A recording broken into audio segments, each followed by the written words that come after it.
Olá, tá começando o 141º episódio do Área de Trabalho da Gigahertz, patrocinado nessa semana pela ExpressVPN. Quem fala aqui é o Marcos Mendes e assim como outra semana, a Bia Kunz e a Garota Sem Fio também tá por aqui. Tudo bom, Bia? Tudo bem, Marcos, curtindo uma ressaca de carnaval. Eita! Vocês vão me perdoar, minha voz não tá das melhores, mas foi a ressaca da influenza, viu? Não é nada do que vocês estão pensando, não.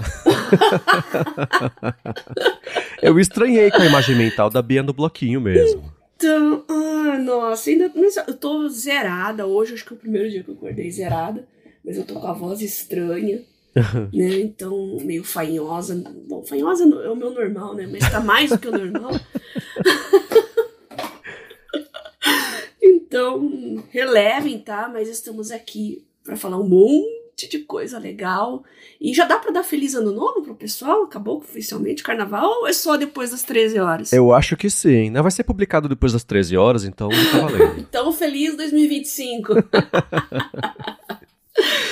Vamos lá então, vou passar um cafezinho aqui, vamos passar as pautas, Vamos lá. Eu quero saber, na verdade, de você, Bia, eu vi uma notícia que eu fiquei preocupadíssimo nessa semana, porque ela marca o fim de uma era e não só isso, marca o começo de um esquema novo pra você e pra duas pessoas que eu tenho são muito benquistas no meu coração.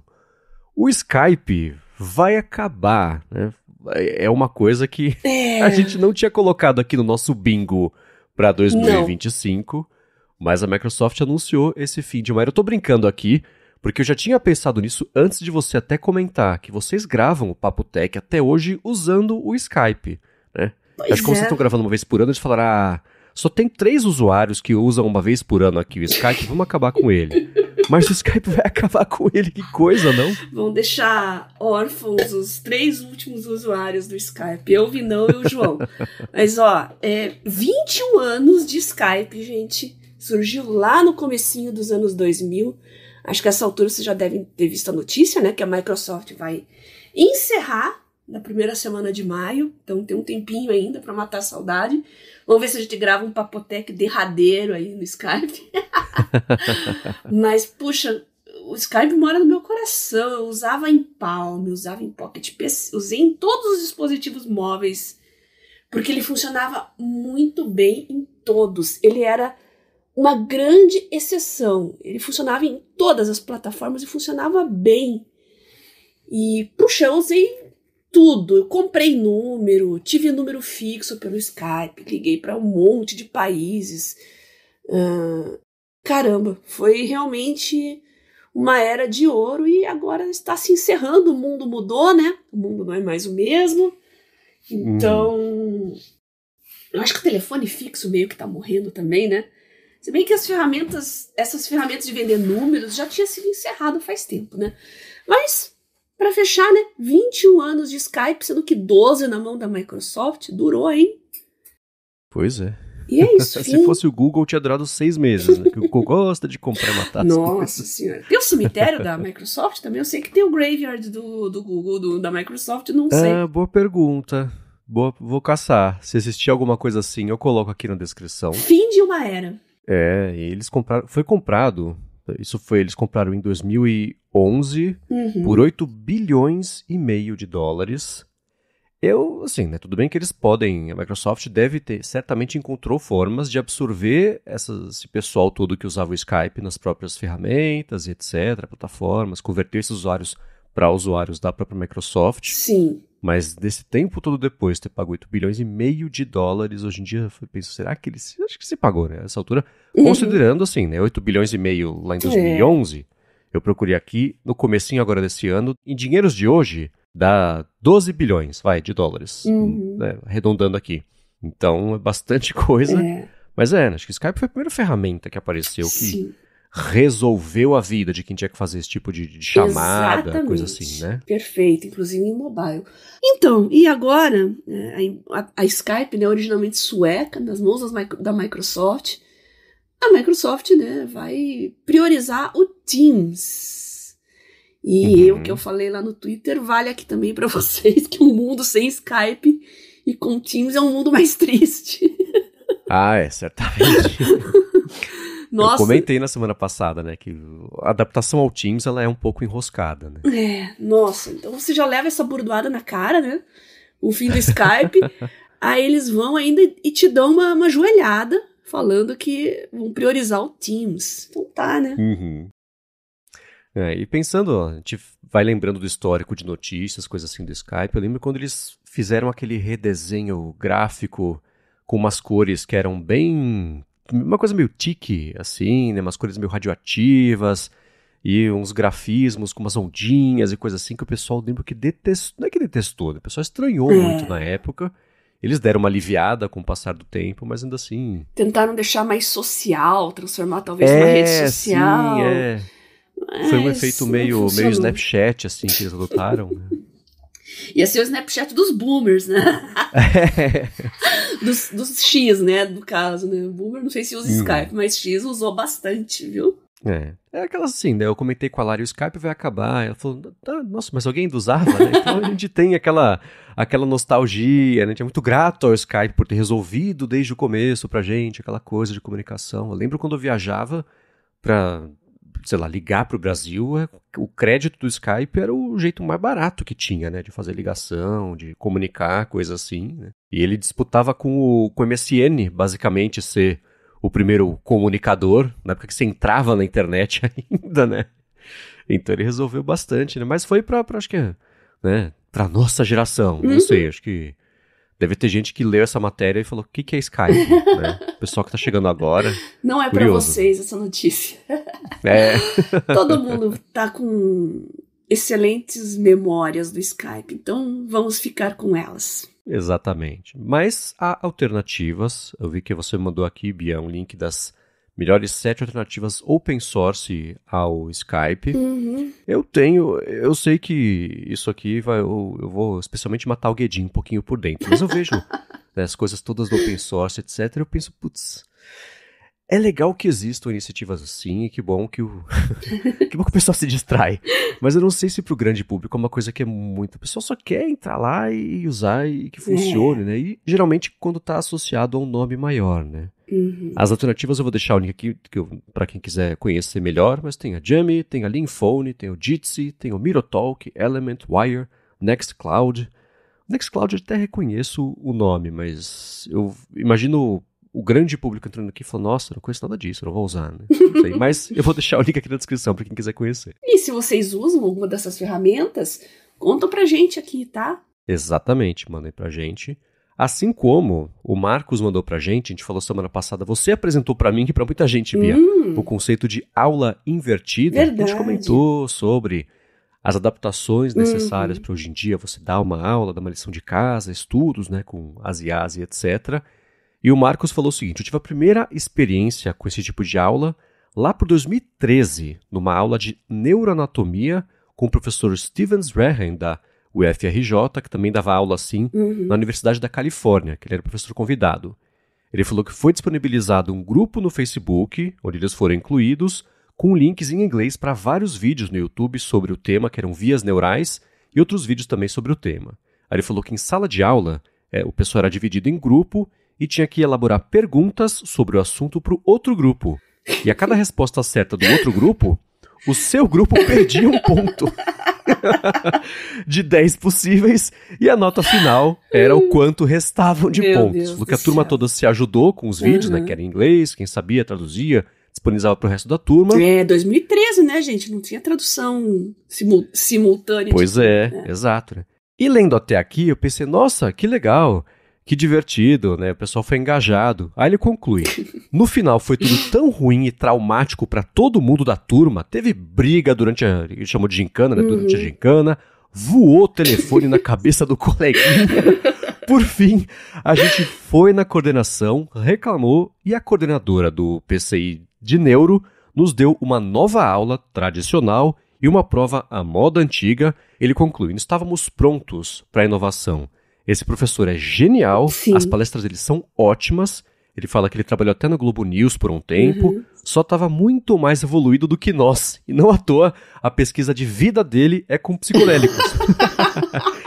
E ele conclui, que, como disléxico, eu tenho vários problemas com escrita e leitura desde sempre, e esse tipo de aula com vídeo foi ótimo, tanto que eu usei vídeos de vários professores durante a faculdade para estudar.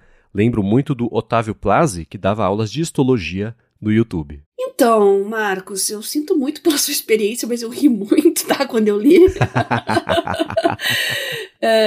A aula invertida, ela é legal, ela funciona bem. Eu tive 2 experiências ótimas, uma com a professora Luana, de neuro também, só que neurofisiologia. Então ela disponibilizava todo o material e já dava questionário, assim, coisas pra gente já ir vendo. E quando chegava na sala de aula, a gente debatia junto as coisas, respondia. Então era bem mais interessante. E também em EAD com o professor Thales, da Bioquímica, aqui na Federal. Acho que foi um dos professores que melhor soube explorar o EAD, porque na quinta-feira ele colocava aulas gravadas. Aí passava, vinha o fim de semana, muita gente só podia fim de semana, e quando chegava na aula mesmo, que acho que era na terça, alguma coisa assim, já tinha o questionário, a gente já assistia, a gente já respondia, já pesquisava, e era legal porque era um debate, e ele era extremamente pontual, extremamente organizado, colocava os materiais no dia e na hora que prometia, assim, então é bom um professor organizado, porque eu gosto disso, porque minha vida é louca, vocês sabem, né? E eu sou muito regradinha, senão eu não consigo fazer nada, né? Então eu gosto de professor regrado por causa disso, me traz uma paz de espírito muito grande. Agora, quanto ao seu professor, Marcos, entendo que ele era um bambambam, né, da área, mas não precisa fazer jogos mortais com os alunos, tá? Isso, aula invertida não significa fazer isso, essas gincanas macabras, não, tá? Então, sinto muito pela sua experiência, mas quem teve mais experiências com aula invertida? Eu fiquei curiosa agora. Tanto professores que estão nos ouvindo, como alunos também, contem aqui suas experiências boas ou ruins, porque a do Marcos... Realmente eu ri bastante, achei bem interessante. Excelente. Obrigado você, Marcos, por ter mandado. Achei também bem divertido. E curioso, em 2013 já tinha alguém experimentando com esse conceito, fazendo experimentando, né? E que pena que não rolou. E ele é curioso, né? Talvez hoje, podendo olhar pra trás, né? Aquilo tudo, ele vê o valor que tinha isso, especialmente no caso dele, que ele falou que é disléxico, né? Com os problemas aí de escrita e leitura desde sempre, palavras dele. Então, o pessoal acaba sendo ajudado por tabela, né, com essas tentativas assim. Mas para quem tiver mais experiência, sejam elas boas ou ruins, ou os dois, como foi esse caso aqui, vocês mandem pra gente, gigahertz.fm/feedback, ou no Telegram pra Bia. Como é que faz, Bia? @BiaKunze. E eu gosto bastante de... quando o professor passa previamente as coisas, e tem professor que não passa nada, mas pelo menos o cronograma da disciplina, assim, com o assunto, eu gosto de ler um pouco antes, assim, do que ele vai falar. Não ficar totalmente perdida. Eu recomendo que vocês façam isso também, tá? A partir da ementa ali, o professor coloca dia tal, vai ser aula sobre isso. Dia tal, aula sobre aquilo. Tem a bibliografia, então o ponto de partida... Claro, você pode olhar vídeos do YouTube, usar IA também, mas use como ponto de partida sempre a bibliografia, porque é ali que é a abordagem que ele vai utilizar, né? O ponto de vista daquele autor, né? Então, comigo sempre funcionou muito bem e eu dificilmente chegava na aula boiando. É bom, pelo menos, você estar a par do que o professor vai falar, ainda mais quem estuda STEM, né? Essas matérias matemática, biologia, ciências e... Tem aulas, assim, que são uma loucura de dificuldade, assim, eu nunca ouvi na minha vida, né? Imagina uma molecada de 18 anos lá, assim, eu já fico assim, ó, meu Deus, imagina eles. Então, é bom dar uma pesquisadinha antes e saber ao menos do que se trata, viu? Excelente. E na semana passada eu dei a dica daquele aplicativo Dark Noise, que deixa você compor barulhos, white noise, frequências e sons em geral, né, para você poder... tentar criar um ambiente que você queira sonoro ali para se isolar um pouquinho, aumentar a concentração e produtividade. O Rogério Buzelli deu a dica do Better Sleep. Ele falou que usou por muito tempo esse app que mixa sons e ruídos para diversas finalidades, que iam desde embalar o sono do filho até som de fundo no consultório. Eu vou deixar o Better Sleep aqui. É curioso que o nome eu reconheço, mas eu procurei, eu achei o ícone aqui, nunca tinha visto, eu acho. E ele parece ter um lance de green noise. Eu não sei a relação entre cores e os sons. Tem green Nossa. noise, white noise, grey noise.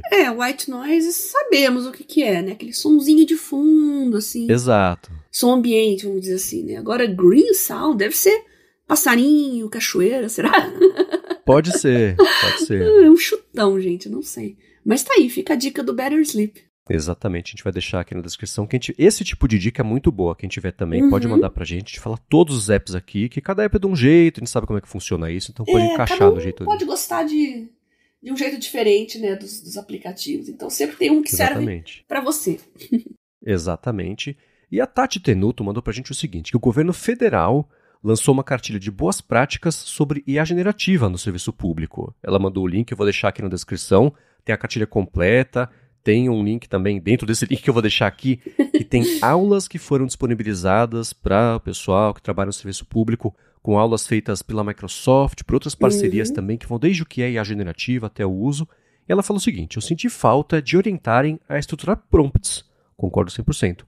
E também poderiam ter usado exemplos práticos do serviço público para ilustrar as práticas recomendadas e desaconselhadas. Tem no final de um PDF, tem lá qual que é a necessidade, o que é melhor você fazer, o que você não deve fazer, o que é menos recomendado. Concordo, né, que com exemplos mais práticos do dia a dia teria sido mais fácil de absorver.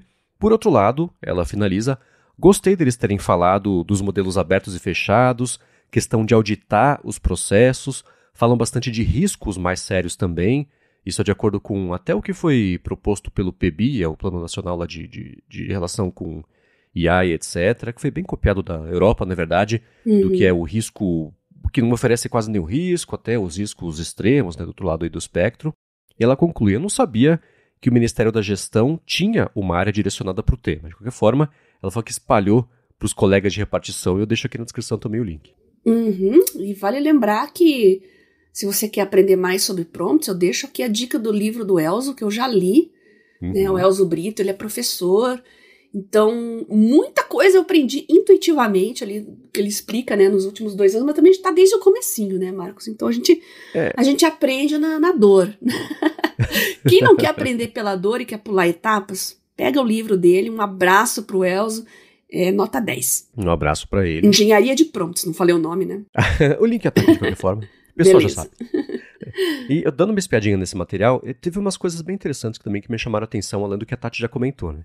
Primeiro que é um guia que foi elaborado pela Secretaria do Governo Digital, e pelo Serviço Federal de Processamento de Dados, o SERPRO. E logo na 3ª ou 4ª página, eles estão falando sobre os fornecedores de diferentes serviços e modelos, etc. Eles citam a Maritaka AI, como uma empresa brasileira. Lá mais para baixo citam também o Sabiá, que eles têm o Sabiá 7 bilhões, né, um modelo um pouco menor ali, quando estão falando de modelos fechados e abertos, etc. Achei bem bacana eles terem citado justamente a Maritaka e só ela como fornecedora de IA brasileira. A gente comentou aqui que teve umas polêmicas com outras empresas de IA brasileira, etc. A Maritaka, eu repito, né, sempre faz um trabalho muito bacana. Nesse documento eles vão até um pouco mais profundo em parte técnica, tipo RAG, que é aquele método que, além do modelo ter os dados que foram usados para treinar, aquela coisa empacotada assim, RAG é um método que você pode, por exemplo, junto de tudo que o modelo foi treinado, usar também materiais seus. Uma empresa, por exemplo, os documentos da empresa. Aí quando você faz um prompt, esses documentos eles estão indexados de um jeito específico lá para o LLM entender o seu prompt e nos documentos encontrar as partes relevantes que são para o prompt que você fez. E aí isso tudo é empacotado para ele gerar a resposta mais direcionada para você. Então, RAG é uma coisa que é muito usada em empresas, tanto interno quanto externo também. Eles falam sobre RAG nesse documento, eles tocam na questão de alucinações, direitos autorais também, né? Então, uma parte importante sobre a checagem, garantir que o que foi gerado não está infringindo direitos, porque pode ser que esteja nos dados ali usados para treinamento.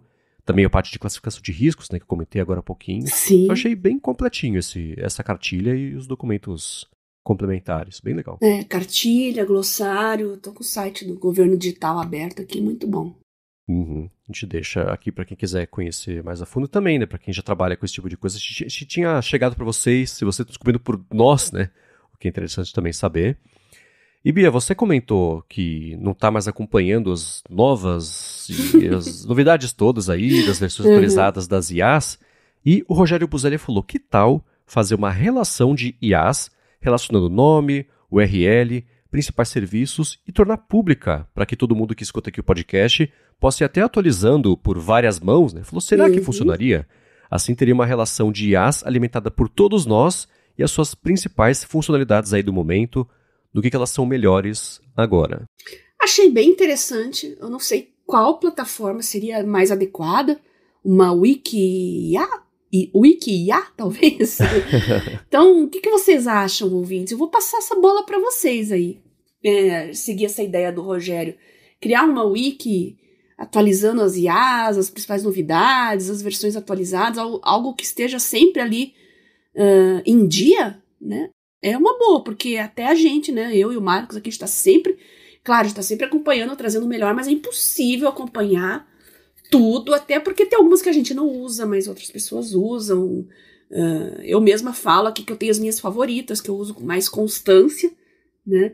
Então, aceito sugestões de vocês. O que vocês acham da ideia? Boa. Enquanto isso, sabe o que eu fiz? Eu fui no Google Docs, criei um novo e botei lá, ChatGPT, o link, e tá escrito descrição. Claude, o link, descrição. O link disso vai estar aqui na descrição e vocês podem já começar a alimentar. Eu gostei muito dessa ideia do Rogério. Eu sei que se a gente perguntasse, onde vocês querem que a gente deixe? Ia ter a turma do Notion, ia ter a turma do Evernote, ia ter a turma do Wiki, ia ter a turma do Docs. Então eu decidi. Eu joguei ali, tá aberto para todo mundo poder editar. Vamos ver se funciona. A intenção é excelente, né? Legal. Assim como na Wikipedia, né? Que é uma coisa que na teoria não funcionaria e na prática funciona. Eu acho ótima essa descrição, né? Tá aqui uma enciclopédia que qualquer pessoa, hoje não é exatamente assim, mas qualquer pessoa pode editar. Fala, nossa, vai dar muito errado. Não, deu certo, né? Então a gente vai tentar fazer isso aqui com esse guia de IAs do área de trabalho. Tentem, né? Tem uma estruturazinha bem básica que eu pus ali. Vamos tentar respeitar isso. Só pra ficar mais fácil, né? Galera vai trabalhando ali. Fica uma coisa nossa, da nossa comunidade. Aí fiquem à vontade para editar. Exatamente. Obrigado ao Rogério. Vamos lá, tô confiando que vai rolar. Agora, em resposta a isso, o Albert falou o seguinte, que tem um GPT para isso, que é o Prompt Creator, que está disponibilizado lá dos GPTs customizados, da lojinha de GPTs.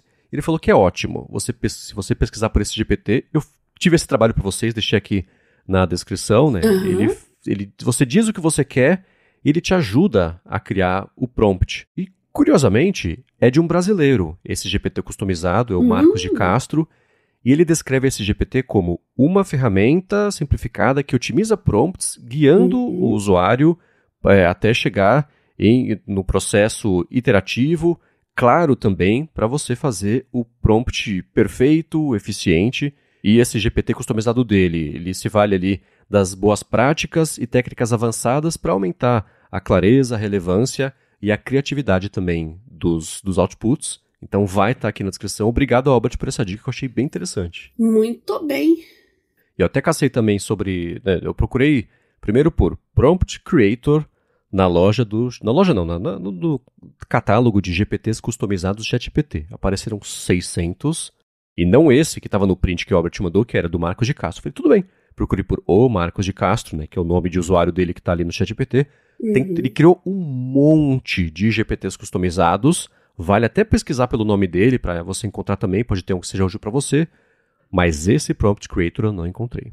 Aí eu procurei pela descrição, né, a Streamlined Tool for Optimizing Prompts no Google.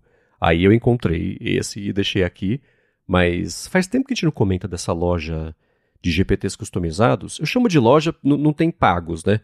Ou talvez até tenha, mas é um catálogo gigante de GPTs que as pessoas criam e disponibilizam lá o link público. Eu acho que não pegou isso, né, Bia? Apesar de ser potencialmente bastante útil, né?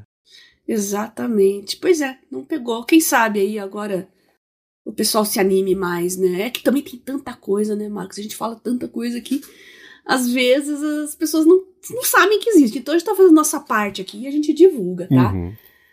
Assim como o Paul, né? A gente já falou muitas vezes aqui e eu meio que deixei ele de lado, né? E o Ricardo mandou uma mensagem pra gente dizendo que tá usando o Paul para acessar várias IAs, né? E tá tendo uma experiência muito boa. E ele tá usando a assinatura paga de $20 mensais e não se arrepende. E eu estou pensando em fazer o mesmo. Cara, eu usei um mês o Claude aqui. Me cocei para não renovar. Mas não renovei. tá? Usei adoidado e peguei agora a fase do Sonnet, o 3.7. Olha, eu tô quase pedindo o Claude em casamento. Já falei isso pra vocês, né? Mas tem que testar os outros também. E eu quero acompanhar todos aí, até pra gente trazer um conteúdo legal pra vocês aqui no podcast. Então é mais provável que eu deixe de pagar os 110 reais do Claude e passe a pagar os $20 aí do Paul. Vamos ver, né? Já que o Paul tá ajudando o Ricardo aí, né? Nos plantões em UTI, para ajudar na indicação, prescrição de diálise. E realmente é muito bom. Eu tô no Claude direto essa última semana. Carnaval usei bastante, tô estudando um pouco sobre legislação, regulação de medicamentos, né? As etapas, né, para você colocar um medicamento aí no mercado. É uma das coisas mais burocráticas que eu já vi na minha vida. E olha, a IA tá me ajudando demais, porque realmente eu não sabia por onde começar.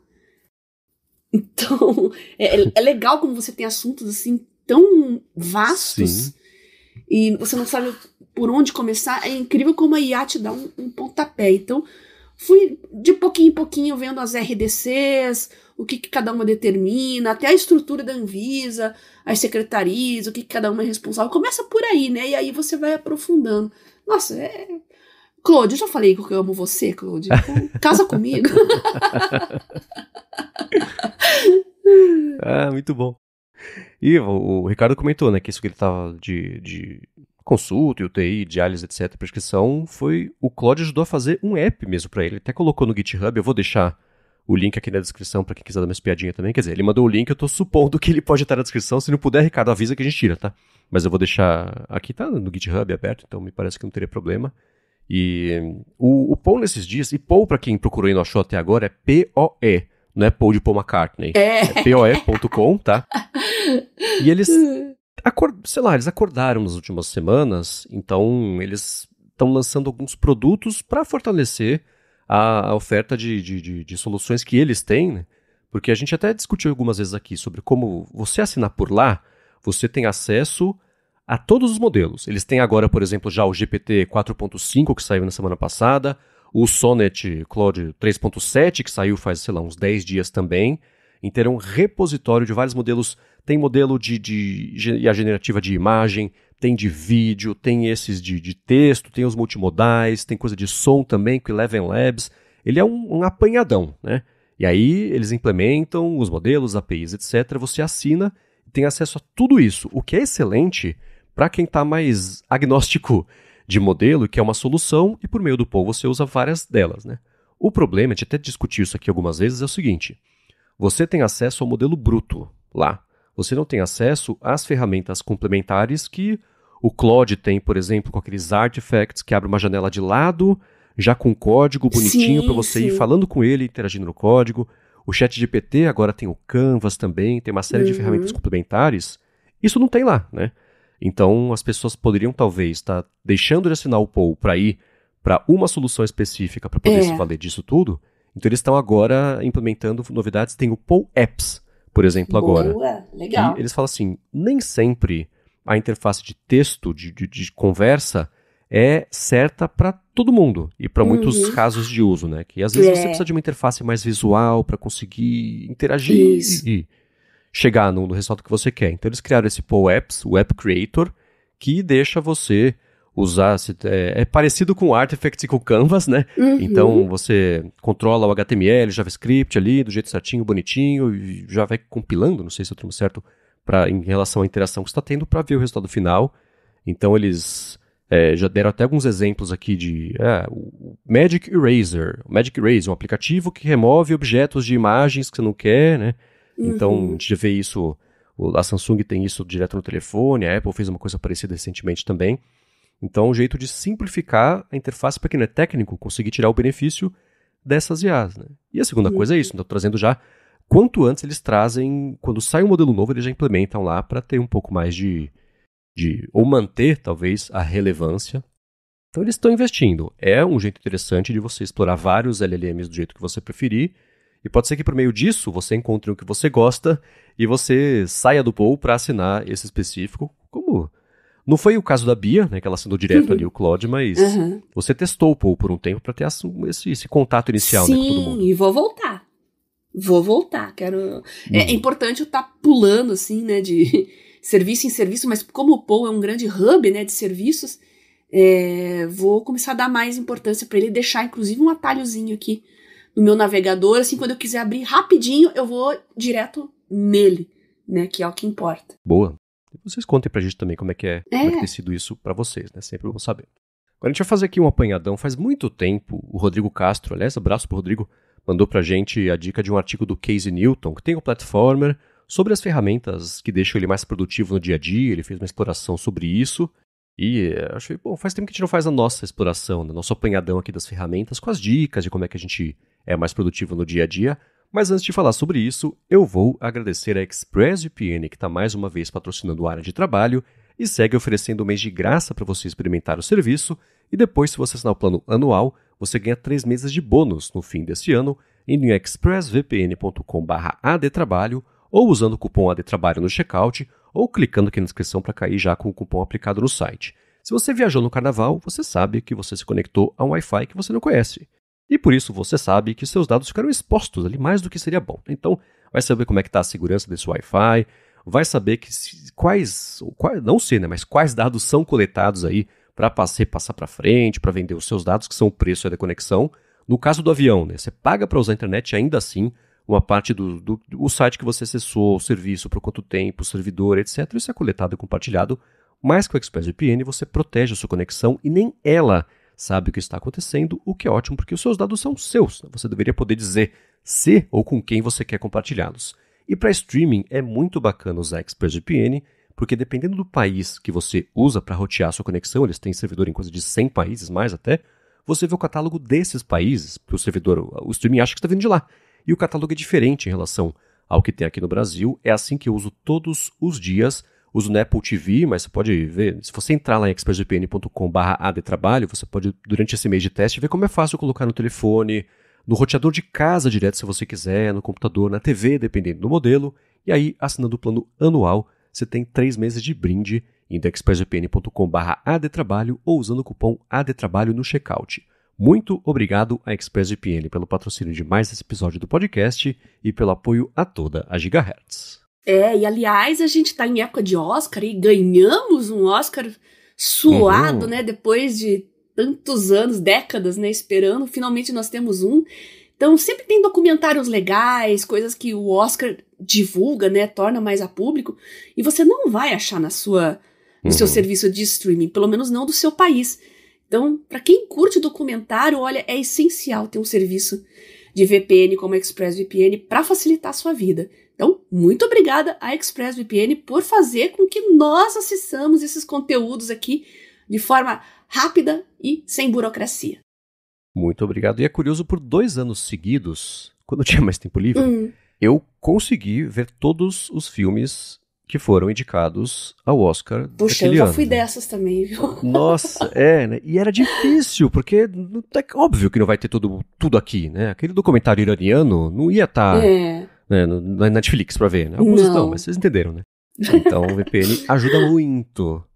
Ou coisas do tipo, sei lá, mesmo de diretores famosos, tem coisas que você nem encontra aqui. Né? Você fala, putz, quero conhecer tudo do David Lynch. Não vai ter tudo, mas se você acessar lá fora, você consegue assistir. Então é uma ferramenta muito boa para cinéfilos, especialmente aí, que querem expandir um pouquinho mais os horizontes. Excelente. Vamos lá, Rodrigo mandou, né, aquele texto que foi feito pelo Casey Newton faz um tempinho, até estava na gaveta aqui pra gente trazer a respeito disso. E o Casey Newton, até para trazer a informação completa, vamos falar sobre o que ele comentou, que são ferramentas essenciais para ele de produtividade. E ele começou com o Capacities, já é o primeiro que ele fala. E o Rodrigo até falou que ficou curioso para testar esse Capacities, que é tipo parece um Notion, só que mais amigável para os noobs ali. E o Casey Newton, ele tem um podcast que é o Hard Fork, que é do New York Times, ele faz com Kevin Rose, que é outro jornalista super inteligente. E eles tinham falado já faz muito tempo, o Casey Newton tinha comentado que tinha descoberto o Capacities, e era a primeira ferramenta que, é o que eu sempre falo, né, se moldava porque ele pensava tinha de modelo de metal, de uma ferramenta de anotações e guardar notas, ao invés dele ter que se moldar para a ferramenta. E ele até fala que ele passou a usar, depois de achar o Capacities, aquele método Zettelkasten que a gente comentou aqui, de fichamento de notas com tags e você ir relacionando essas coisas. E ele explica que no workflow dele, ele tem muitas ideias, né? Ele encontra notícias e vai guardando isso em baldes de notícias das empresas que ele cobre, porque isso não só fica fácil de caçar depois para fazer uma matéria, mas também ajuda a ir servindo de inspiração para, putz, eu tinha visto aquilo uma vez, acho que eu vou escrever sobre isso, então ele vai lá e recupera. Então ele fala que ao invés de ser uma ferramenta que ela é de um jeito e todo mundo tem que se moldar para ela, o Capacities deixa você criar vários tipos, ele chama de objetos diferentes, cada um com os próprios metadados, cada um com a própria aba, né, para você fazer o browsing ali, organizar também. Então ele tem o de notas diárias, tem pessoas, tem livros, por exemplo, e ele usa para criar páginas para pessoas importantes na vida dele, com referência de dados tipo aniversário, o nome dos membros da família, né, para falar, como é que tá a fulaninha, né, tipo de coisa quando ele encontra a pessoa. Ele também tem páginas dedicadas para as empresas que ele cobre, né, então é um jeito interessante de organizar. Ele fala também do Raycast, eu trouxe algumas vezes aqui o Raycast, ele é um launcher parrudão para Mac. Eles vão lançar um aplicativo de iOS em breve também, mas não é launcher do Android de botar uma roupinha nova. Pô, você não conhece, né? Ele é tipo o Spotlight no Mac, você aperta o comando de espaço, aparece uma barra de busca que deixa você pesquisar por documentos ou o texto que está dentro do documento, fazer uma pesquisa na web, ou então ver o que significa essa palavra, né? E esse Raycast, ele é muito mais poderoso, então ele deixa você conectar serviços terceiros à barra de pesquisa, ele deixa você fazer pesquisas direto por meio da barra com uma sintaxe diferente, ele tem integração com LLMs, você conecta direto lá o ChatGPT para já pesquisar por ali direto, usei por um tempo isso inclusive, é muito bom, mas eu sempre acabo achando ele mais complicado do que ele deveria ser para o benefício que ele oferece, então eu tentei várias vezes adotar o Raycast no meu dia a dia e desisti, né? Ele é muito... Pro Rambo encaixa perfeito, né? Pra mim, sempre bate e quica, de pinga, né? Não vai. Mas eu vou deixar o link na descrição pro Raycast aqui pra quem quiser conhecer.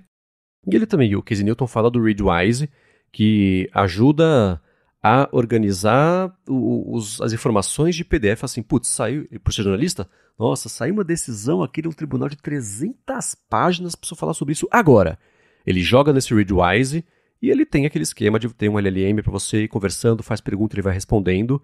Isso ajuda a dar uma primeira pincelada, e ele fala, né, do documento, entender o que aconteceu, e depois, claro, vou lendo as partes mais relevantes, mas ajuda. Então, essas são as 3 ferramentas do Casey Newton, que ajudam a deixar ele mais produtivo no dia a dia. Vai ter o link na descrição para a matéria dele e para as ferramentas também. Aí eu pensei, a gente faz tempo que não fala sobre as nossas, né? Tem muita coisa aqui que as pessoas que acompanham cada episódio do Área de Trabalho vão reconhecer, mas tenho certeza que o que a gente vai falar aqui a partir de agora vai ajudar muita gente que chegou nos últimos meses por aqui e que a gente não faz esse apanhado faz tempo, né? Então, Bia, leve o tempo que você quiser, não se limite a 3, para falar quais são as ferramentas que deixam você mais produtiva no dia a dia, seja para computador, seja na web. Como é que é para você? Eu tô trabalhando muito com... Já pelo podcast também, mas muito com curadoria de conteúdo, né? E eu gosto muito de podcast, eu sei que vocês ouvem muito podcast, evidentemente, né? Então por isso que eu vou passar essas dicas mais voltadas a esse mundo. Porque muita gente me procura também e pergunta, Bim, qual é o episódio que vocês falaram daquela dica? Meu Deus do céu, não faço a menor ideia. Claro que tem os links que o Marcos deixa, você vai na página lá da Gigahertz, área de trabalho, tem os episódios e embaixo um resumo, né, do que se trata o episódio e todos os links do que foi falado. Ali já é uma boa ajuda, tá? Mas... Claro que a gente fala muita coisa por cima, assim, que a gente não desenvolve nos links, né? Então, às vezes, você quer ouvir mais detalhadamente e não sabe em qual episódio foi isso. Então, o que eu tô fazendo, porque como eu tô coletando informações também para o meu futuro trabalho e de pesquisa, né? Eu pego os podcasts em áudio, no Pocket Casts, pego o MP3, que o Pocket Cast permite que você exporte só o MP3, tá? Só o arquivo de áudio, e jogo no Evernote, tá? Fica um arquivo de áudio MP3 anexado a uma nota do Evernote. Aí eu vou lá no A-Train, já falei para vocês, né? Tá aqui no meu computador, é para fazer transcrições de podcasts, tá? E o que eu faço? Eu copio o texto da transcrição e jogo na mesma nota que tá o áudio. Então, assim, eu estou montando um repositório buscável, porque podcasts não são buscáveis, né? Mas a transcrição é. Então, a sugestão que eu faço, claro que você não vai fazer isso com todo podcast que você ouve, tá? Mas, por exemplo, um que eu ouço é o STEM Talk. Então, são entrevistas com pessoas da indústria, né? Da área de, principalmente, biológicas, com exatas, engenharia misturada com medicina. Então, eu passo por essa situação também. Falei, caramba, quem foi o cara daquele podcast que comentou isso? Agora é uma delícia. Eu vou lá no Evernote, nas buscas, e ele acha. É perfeito. Então, façam isso, né? Mesclar o Evernote com o A-Train para criar um repositório de informações de podcasts, tá? Então, é isso.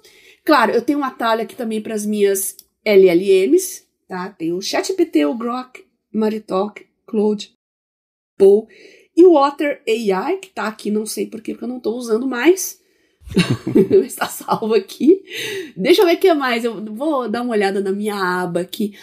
Eu tenho um atalho pro Kindle, aqui só das... como é que eu posso chamar isso aqui? Deixa eu ler aqui. Conteúdo digital. Tá só os meus livros do Kindle e você pode ir direto só nas anotações do seu conteúdo digital.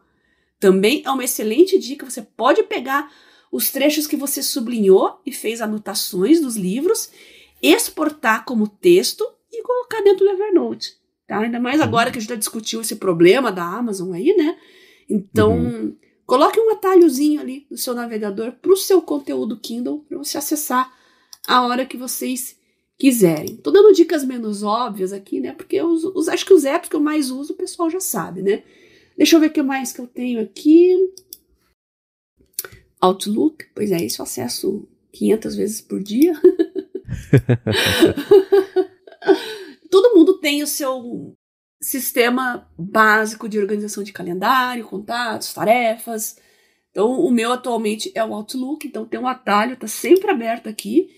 E a minha homepage, inclusive, do navegador, é o Outlook, o calendário do Outlook. Então, eu já vou direto ali para ver, planejar minha semana, ver o que eu tenho para fazer.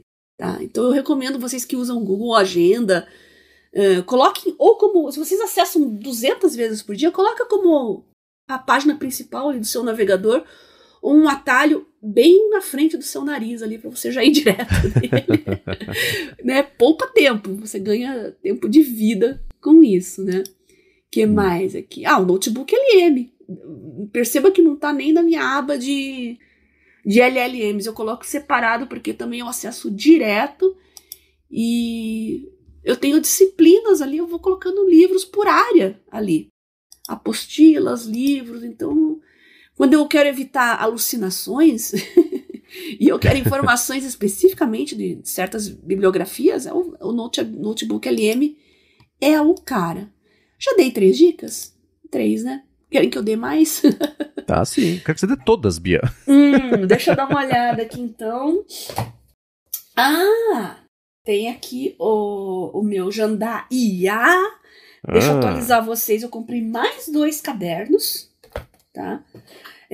Porque tem o caderno Neo, o Neo, sei lá, e tem o caderno normal, tá? Que ele é bem mais barato, então eu vou deixar essa dica aqui para vocês.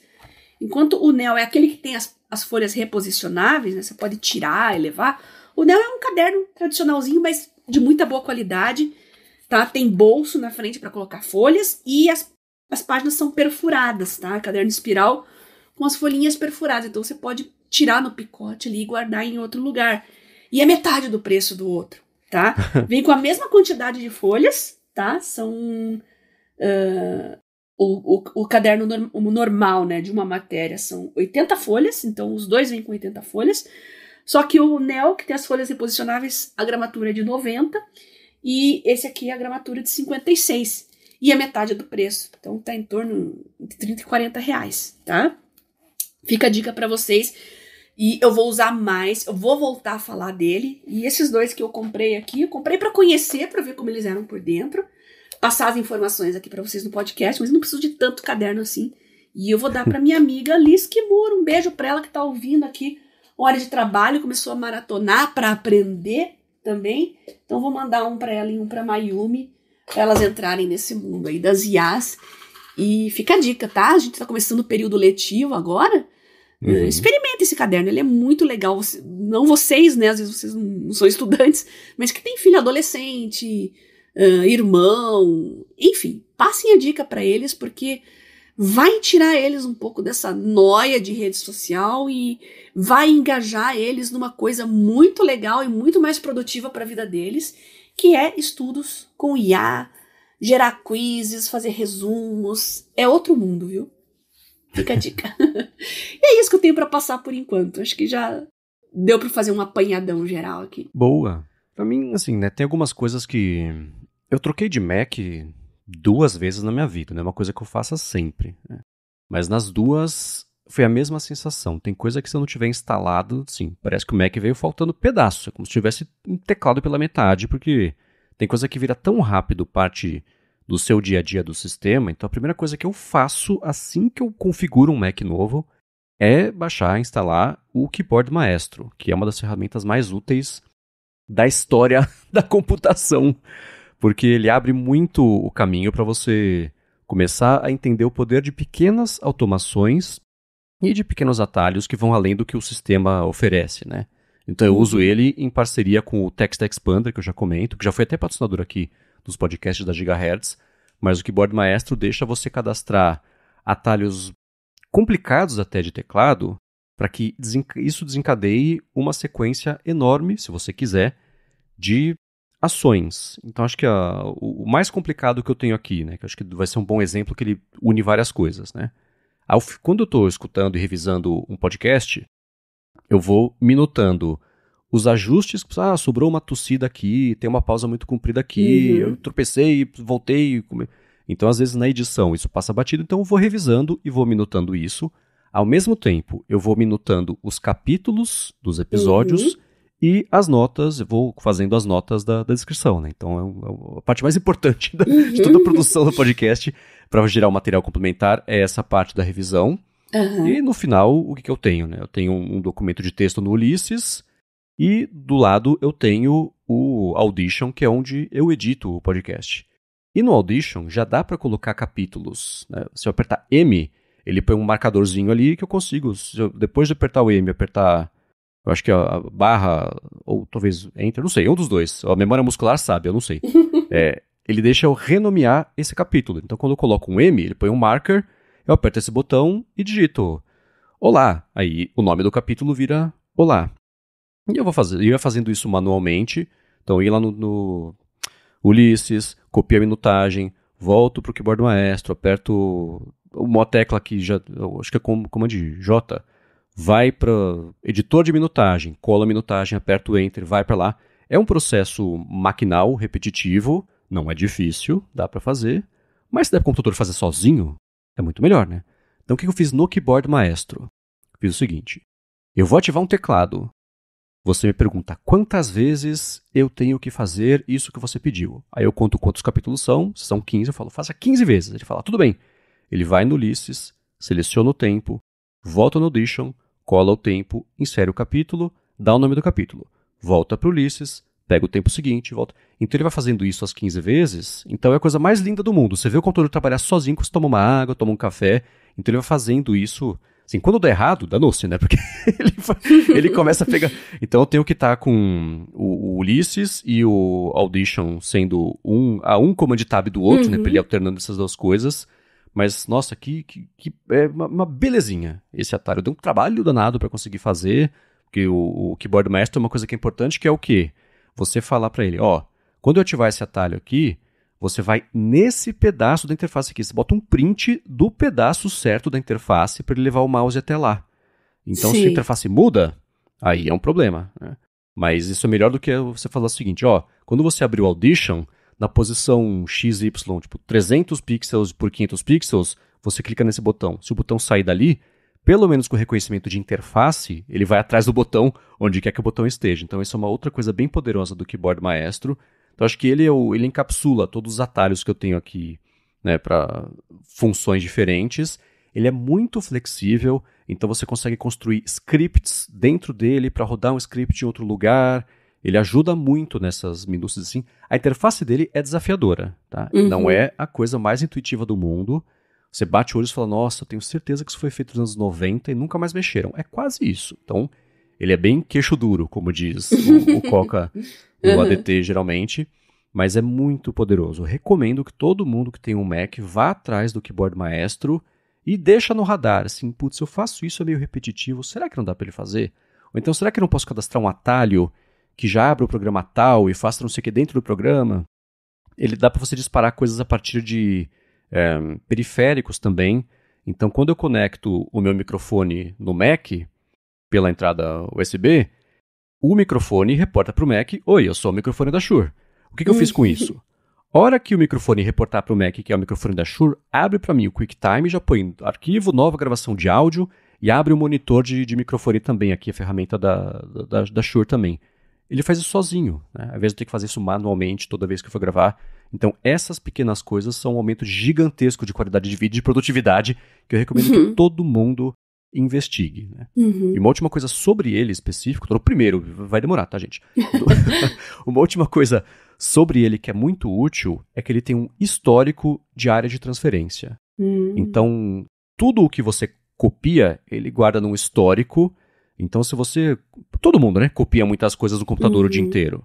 Às vezes você copia uma coisa, aí você sabe que está copiado. Aí você vai em outro lugar, você copia outra coisa, pronto. Você perdeu aquela primeira coisa que você usar, né? Então, com esse histórico, você ativa o histórico, tem um atalho óbvio para isso, né, que é o function F9, ele traz o histórico, tem um pesquisador, então eu falo, nossa, no começo do dia hoje, eu fui num site que falava de não sei o que lá, eu boto aqui na pesquisa, ele me mostra, se eu apertar Enter no resultado, ele já copia isso, fica em primeiro lugar na área de transferência, o que é uma maravilha, e funciona para texto, para imagem, né, para arquivo, então é muito útil. Quando você reinicia o computador, ele limpa esse histórico, e tem um limite máximo ali de memória que isso pode ocupar, né? Porque ele vai guardando tudo de verdade. Mas isso é muito poderoso. Se você não quiser usar o Keyboard Maestro para isso, existem vários programas que só fazem isso. O objetivo do programa existir é ser um histórico de coisas copiadas para a área de transferência. Tem alguns que deixam assim, você aperta Command C, você aperta Command 1, sei lá, você copia 10 coisas, né? A hora que você apertar o Command 3, ele vai colar a terceira coisa que você tinha copiado, ao invés de ser a primeira, a hora que você está com o Command V. Então você vai aprendendo a deixar na memória, né? Qual que é a fila de coisas que você copiou para poder recuperar isso rápido. Então esse histórico é muito bom. E isso no Mac, aliado ao histórico, ao Clipboard Universal, é muito útil, né? Porque para quem tem um workflow que você usa muito o telefone, o iPad e o Mac, vamos lá, né? Dando dinheiro pro Tim Cook. Esse histórico, esse Clipboard Universal, se eu copiar uma coisa no Mac, e eu for no iPad e colocar colar, ele vai colar o que você copiou no Mac, né? Então, imagina você ter esse histórico todo no Mac, você só copia alguma coisa específica, aperta um Enter lá, você vai no iPad e já cola uma coisa que você tinha copiado há 6 horas. Então, esse pacote é muito útil. Então, o Keyboard Maestro, sem isso eu não funciono, né? Aí, aliado a isso, tem o Text Expander, que aí lida só com texto. Então, roteiros, eu sempre falo disso, né? Sei lá, meu nome completo tem um atalho, meu e-mail tem um atalho, o outro e-mail tem um outro atalho, endereço, CEP, o CPF, o telefone... Textos que você usa muito no dia a dia, você tem que ter um negócio desse para não ficar digitando toda hora. Então, o Text Expander é uma ferramenta super poderosa. Tem suporte a variável, né? Então, os patrocínios aqui da Gigahertz. Eu tenho o texto bonitinho pronto e deixo o pedaço da variável com o nome do podcast, com o link específico da oferta. Outra coisa que adianta muito, né? E ele também tem se você apertar o Command barra, ele mostra para você uma busca. Você digita um dos termos do atalho ou do gatilho para o atalho, ele já cola ali para você e você pode colocar, né, se apertar Command 1, Command 2, Command 3, você cola na sequência que está lá, isso é uma coisa útil também. Para dia a dia, né, registro de tempo, eu uso o aplicativo Timery, que é conectado ao Toggle, então o Timery sozinho não faz nada. Existe o serviço Toggle, que tem você cadastra o tempo que você passa fazendo cada coisa, tem projeto, tem cliente, tem descrição, tem tag... Eu pré-cadastrei tudo isso lá, e como o Toggle mesmo não tem um app, o app é muito fraquinho, o Timery se conecta ao Toggle e ele é muito mais poderoso. Então eu uso ele, é super útil para fazer. Específico para podcast, eu uso o Forecast, que é um aplicativo do Marco Arment, que eu sei que a Bia gosta bastante dele, que ele, por produzir o Accidental Tech Podcast, etc., ele fez um app que é só de colocar capítulo em podcast. Então ele tem um overlapzinho com o que eu faço no Audition, mas, né, você colocar a arte, a imagem, o título da descrição, links nos capítulos também, né, tem suporte a isso, o padrão de capítulos de MP3, então ele facilita isso. E o Dropbox todo mundo conhece, motivos óbvios, né? Tudo que eu estou trabalhando no dia a dia eu deixo no Dropbox, se eu precisar por algum motivo acessar remotamente, sair, ser o computador, não preciso mandar arquivo, vou lá no telefone e resolvo, edito uma coisa rapidinho também se precisar.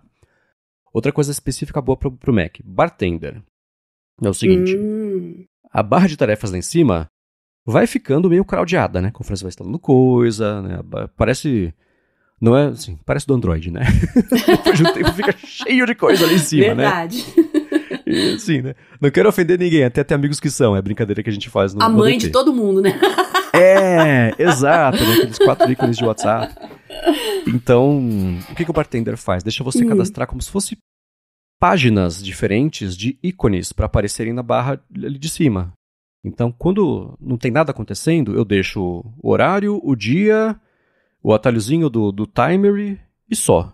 Se eu passar o mouse lá na barra, aí ele expande a barra para a segunda tela que eu coloquei, com todos os atalhos de tudo que eu quero que apareça. Tem uma terceira tela que é o de escondido. Assim, não precisa mostrar o Dropbox, que eu sei que ele está lá, não vou acessar, então ele nunca aparece, mesmo que o aplicativo não deixe você desligar. Então esse Bartender serve para dar uma limpada nessa barra e você ter mais controle disso. Tem ferramentas tipo um separador para você ir agrupando por posição mesmo, uma coisa bem útil. Especialmente quem tem um Mac que tem o Notch, né? Até hoje assim é cretino, né? Tem coisa que fica separada, fica embaixo do Notch, fica invisível. Então isso ajuda a dar uma limpada. O app do ChatGPT para mim entrou 100% no fluxo do dia a dia. Eu aperto o Option espaço ao invés do Command espaço que ativa o Spotlight. Option espaço já abre uma barrinha do ChatGPT. E o bom do aplicativo do ChatGPT é que ele fica sempre flutuando por cima do que está na tela, mesmo que você tenha uma coisa que está em tela cheia, né? Então, pensa no fluxo de trabalho. Eu tenho uma tela dividida, Ulisses de um lado, já falo do Ulisses, né? Mas Ulisses de um lado, Safari do outro.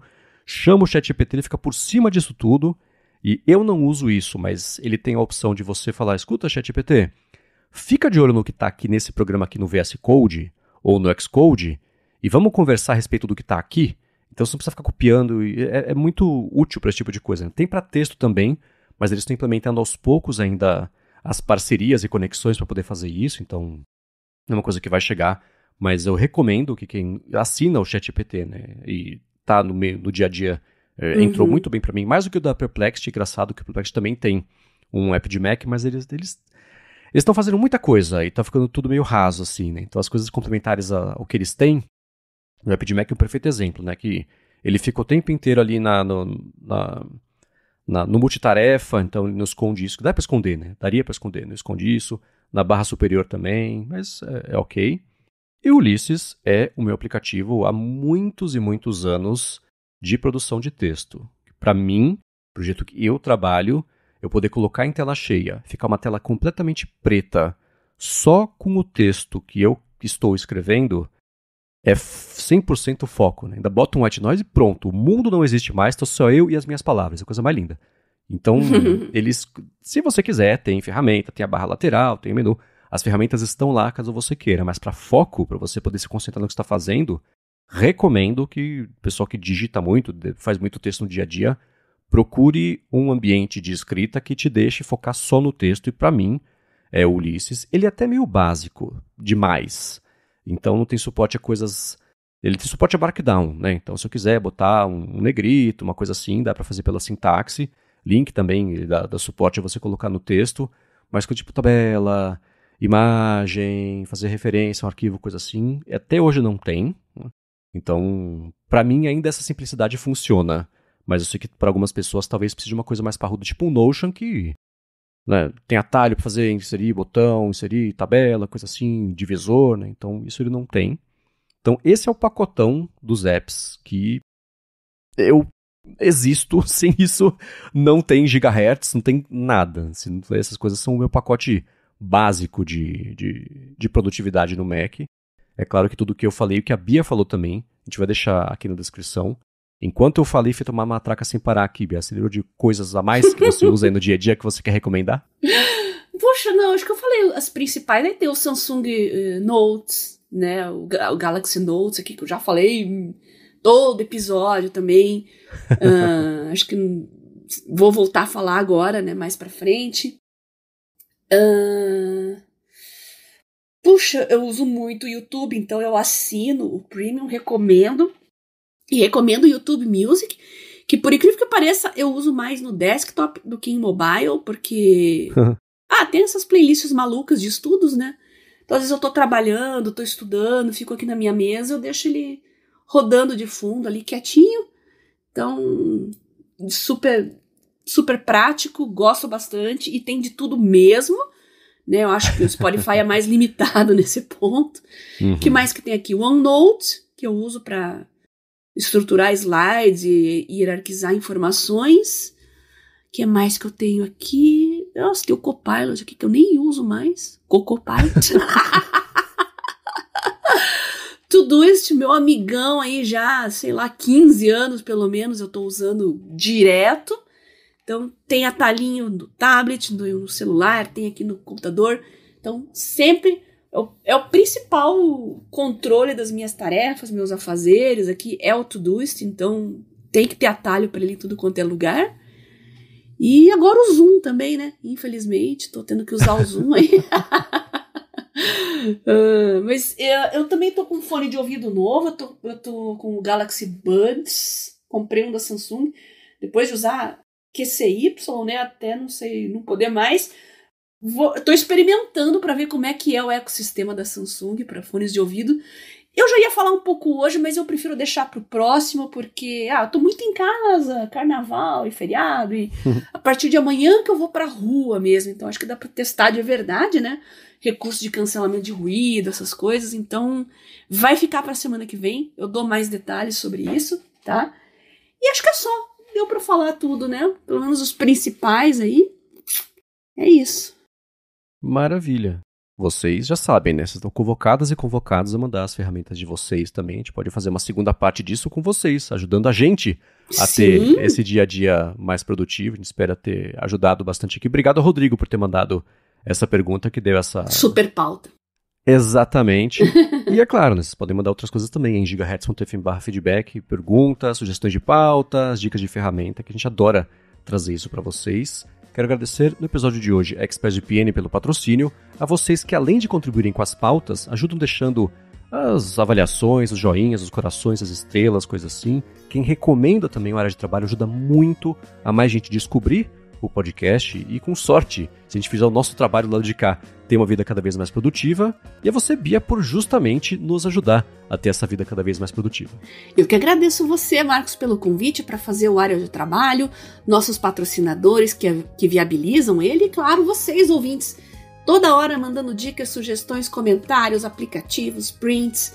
E eu quero que vocês continuem mandando, tá? Estamos começando agora para valer 2025, início de semestre letivo para muito estudante, muita gente de faculdade. Eu quero saber o que vocês estão usando para ficar mais produtivos agora em 2025. Mandem para mim lá no meu Telegram, @BiaCunze, que a gente vai comentar aqui e trazer mais opções e todas as novidades que surgirem aí a respeito, a gente vai comentar.